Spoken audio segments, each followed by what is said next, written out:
I gotta make one more little cut. Howdy, howdy. Welcome back, campers, expedition builders, and thank you for watching my channel and subscribing. I really do appreciate it. This is Casey here.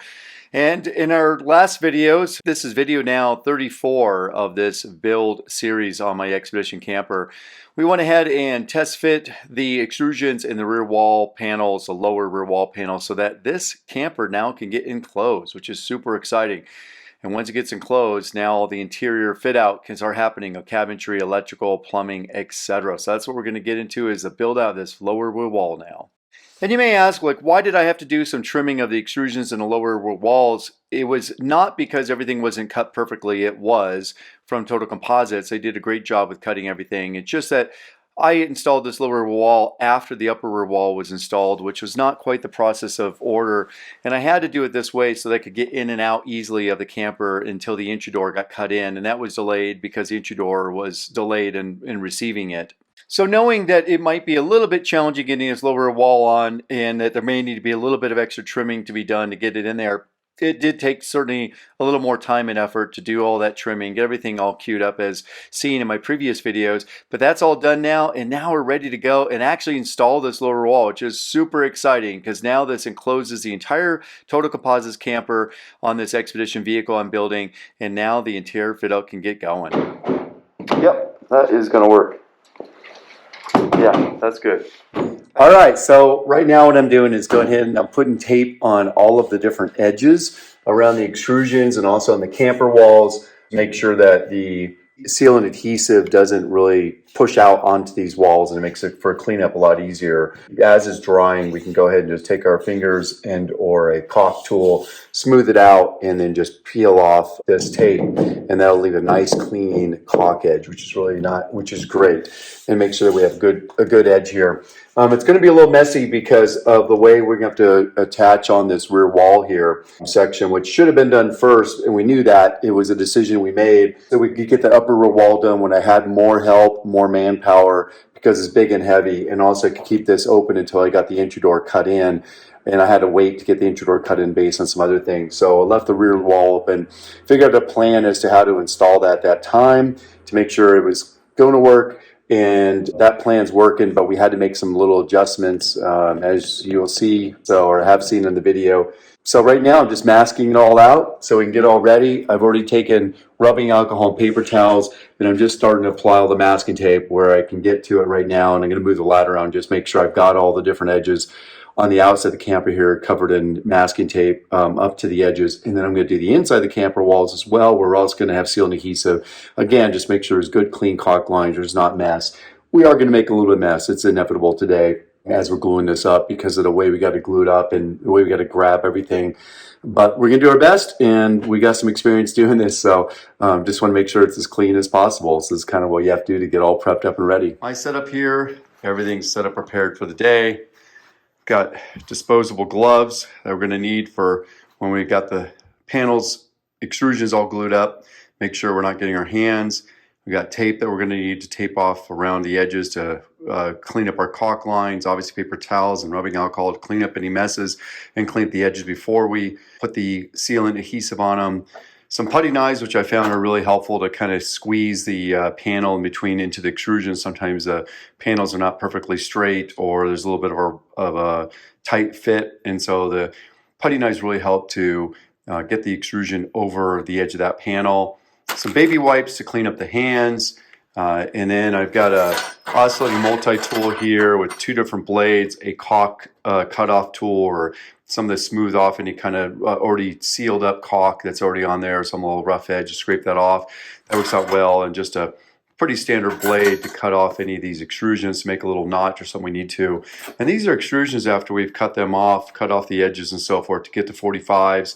Cut these off with the cutoff wheel, and you can see it burns the edges a little bit. Granted, that cutoff wheel is pretty burned up from having to cut off those subframe extension mounts that I had in a previous video. And then there's a couple other cuts here. See if I can find one. This one right here is a cut off different blade on it. I did this probably actually with my table saw with essentially a fine tooth aluminum blade, and you can see that cuts off much nicer.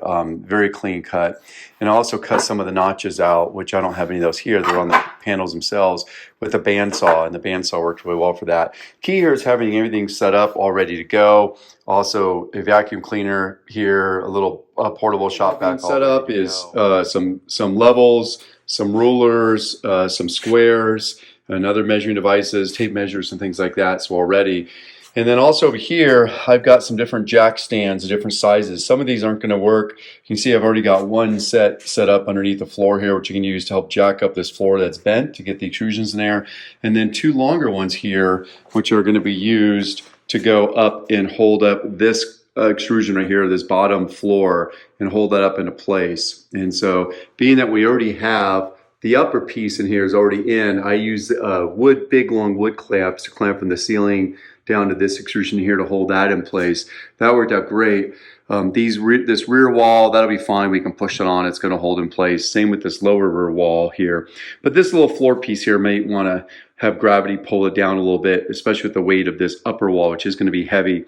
So these long clamps that I have right here are going to help to brace that up and hold that up into place. Already have the extrusions pretty much laid out, ready to go here. You're going to need some final cleaning on those, and final cleaning and prep on the walls where those are going to be glued. So I've got some work here to do, but we're getting there. I got a shop vac inside to help clean up any messes, and also one outside here to also clean up the floor and stuff outside here. And of course a big A-frame ladder. We're going to need all of this A-frame ladder, and it's probably going to have to be out of the way when we pull up this panel up there. It probably weighs about 100 pounds, so it's going to be heavy to get that up in there. But just being all set up and ready to go is key. And the other thing all set up and ready to go over here is also a ladder to be able to get up into the entry door. As the two people that'll be inside there helping out, they will obviously have to get out, and it's a pretty long step down, or be able to come up and down it many times.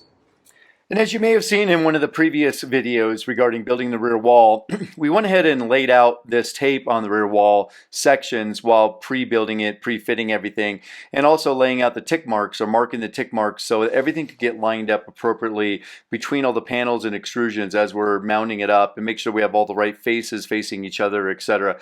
This helps a lot when doing this, so that as we're applying the adhesive sealant, we know where everything should go and how it should line up. So there's no questions about it, since we've already done the test fit. Now we don't have to monkey around with it when everything is all sticky with the adhesive sealant. And also applied the tape and tip marks also around the interior fittings and pieces as well to prevent the push out. So that's already been applied here, and here we go. We start going into the actual construction of this. And I was very fortunate to have some friends helping me out, and that really helps so much to have many hands. This is a little bit of a time-consuming, messy project, in that you just have to basically clean up each little wall panel, each extrusion, and then apply the sealant, and then go ahead and attach it, and just keep doing this in the same order over and over again. And because there's a bunch of little stepped corners here, these corner pieces that have to also get glued in, so they get cleaned up and glued in, they get pushed in, and as they get pushed in, of course, there is going to be some sealant that gets pushed around a little bit, so there's a little bit of thought to go through to make sure that the sealant stays in everywhere it needs to be, so that it gets well adhered, and also that it's not making a mess as they get pushed in. So there's a little bit of thought through all this as this lower rear wall panel goes on. If this all went on earlier on in this process, it might have been a little bit easier, and it would have been a little bit easier, but nonetheless we were able to get this all in there and pushed in, and everything really sealed up well. And again, the many hands was a really immense benefit, particularly also have people on the inside while we're building this up to make sure that those tick marks lined up and that everything was clean on the inside as well.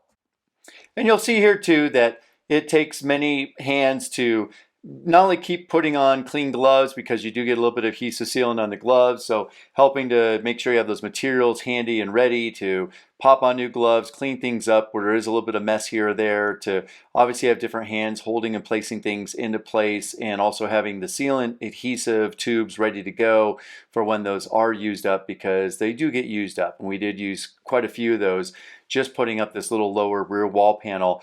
You can see here me applying the adhesive sealant really pretty liberally throughout the extrusions, and also along the sides of those extrusions, to make sure everything was sealed up and well adhered. All right, let's go for the other tube. Okay, what tube are you on, Timmy? 5. So with all the tubes of adhesive sealant that were being applied in here, it is quite a bit that you do go through just to even get these, like I said, this lower rear wall with these different extrusions and so forth on there. There are quite a few extrusions. And there was definitely a bit of setup to go ahead and glue the rear wall, the main section of this lower wall, which I'm doing here. That you can't quite see all of it happening at the moment, but that's all being glued up and the extrusions being placed on. So this heavier rear lower wall can be now placed into place. And it's a little bit tricky because it has to be angled in from both the top and the bottom at sort of different angles to get it up in there. And yet it went on pretty well because we had everything planned out. We could hold it up with our shoulders and with the extra hands we had and really make sure it was pushed into all the different extrusions everywhere and get it on. Yes.